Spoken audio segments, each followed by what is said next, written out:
ได้ไปหาเพราะว่าอยากงานที่ทำบ่ได้ใจ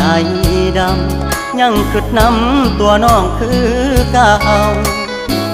บ่ได้เปลี่ยนไปหัวใจอ้ายยังห่วงเจ้าบ่ได้ปล่อยให้เงาเสาร์อาทิตย์ติดงานโอทีได้แต่โทรหาน้องคงจะไม่ว่ากันบ่เคยเปลี่ยนพันสัญญาหากมันคนดีบ่ได้กักมีกิ๊กบ่ได้หลีกสัญญาที่มีย้อนงานยุ่งอีหลีคนดีอย่าเครียดอายเด้อโทรหาซุมือเจ้ามา